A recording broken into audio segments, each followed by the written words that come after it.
Number 1. Janice was last seen leaving a friend's home in Smithtown, Long Island, New York, at 10:45 p.m. on October 30, 1981. Janice left her home on foot to meet her brother, Jimmy, at a local bar. Although she was only 17, she looked older and carried a fake ID. On her way to the bar, she stopped at the home of her friend Liz, inviting Liz to accompany her. Liz declined, and Janice continued on Wisconsin Highway alone at 10:45 p.m. toward her destination at Wisconsin Highway and Hauppauge Road. She never arrived. Janice was one of several teens who'd been recruited by the boyfriend of one of her friends to sell LSD. She'd been arrested in connection with drug sales in 1981 and was to appear in court 5 days after she vanished. She was facing a sentence of up to a year in jail. After her arrest, Janice became an informant, but other drug dealers would not sell to her because they knew of her arrest. Investigators believe that her disappearance was drug-related.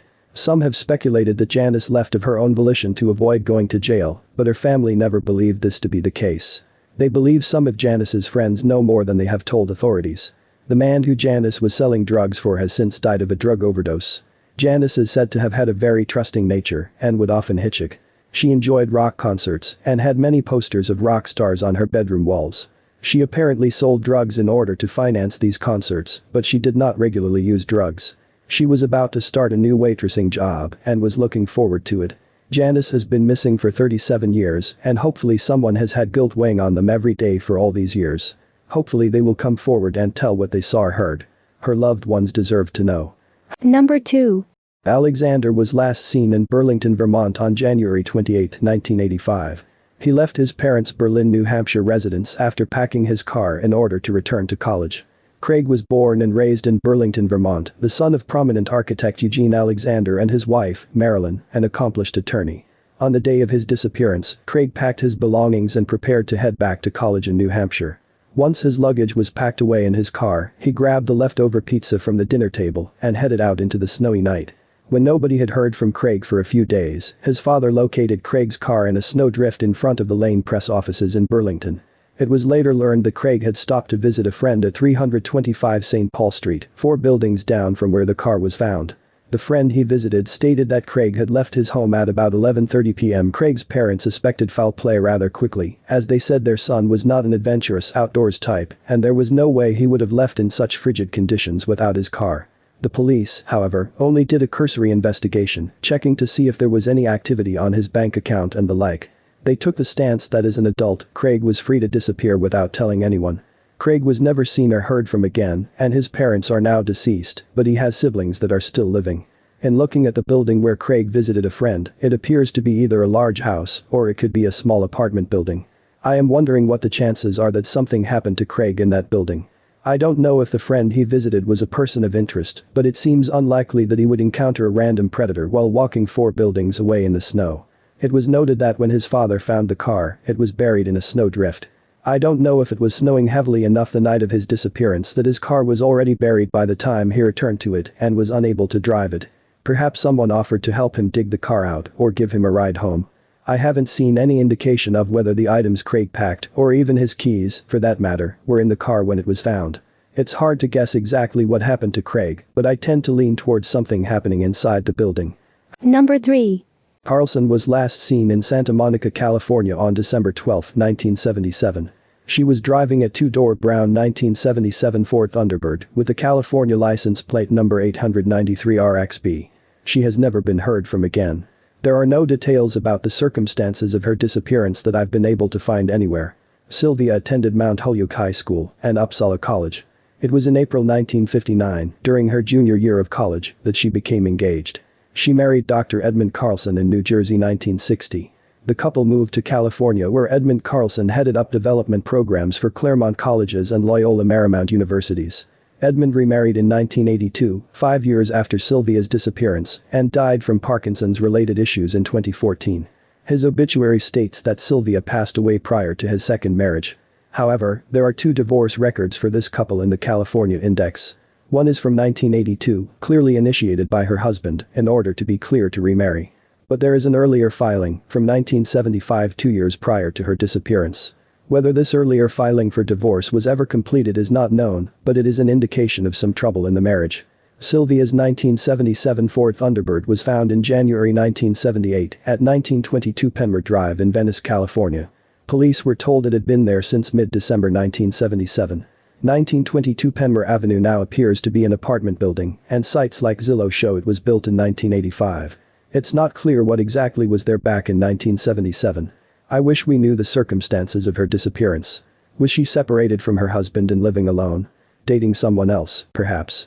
Did she live in Santa Monica, where she disappeared from, or in Venice, where all public records I found show her then husband living? It's difficult to even have a clue of where to look or for a possible witness to realize what they saw or heard was relevant when even the basic circumstances have never been reported. If alive, Sylvia would be 80 years old at the time of this writing. Number 4. Lola Celli, age 24, vanished from Grandview Heights, Ohio on February 23, 1946. Lola was the oldest of 3 children. Born in Italy, she emigrated to the US with her parents and younger brother as a child.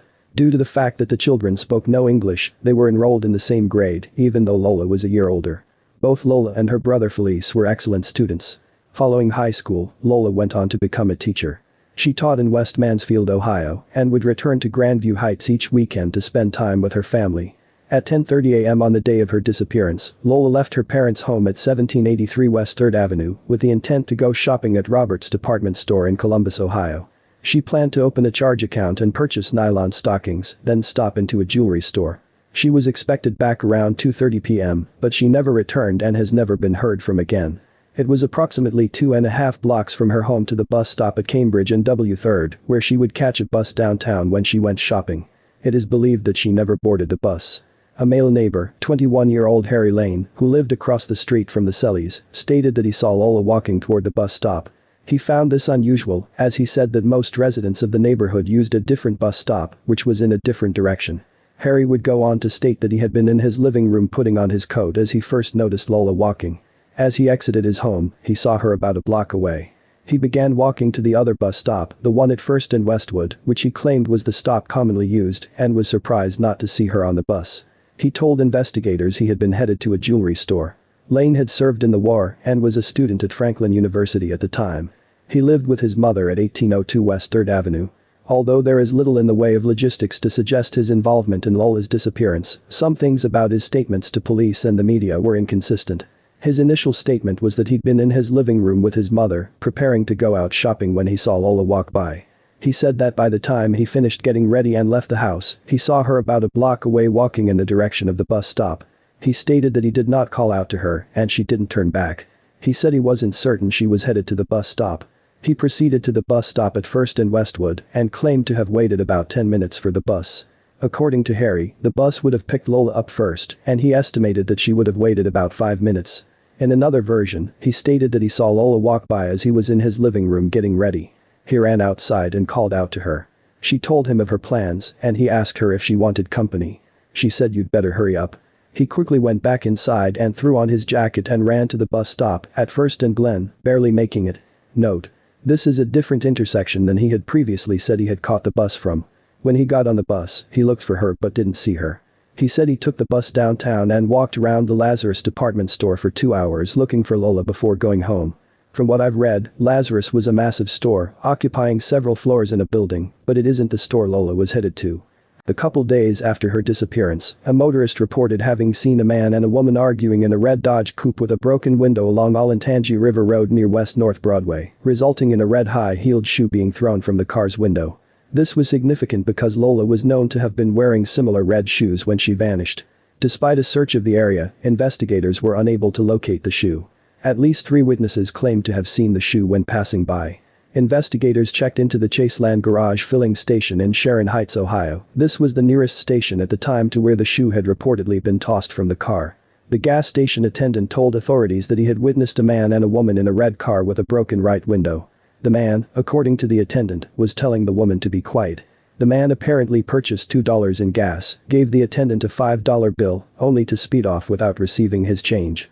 A woman in California, who'd claimed to be a former neighbor of the Cellis, reported that her husband and son also disappeared just days after Lola had.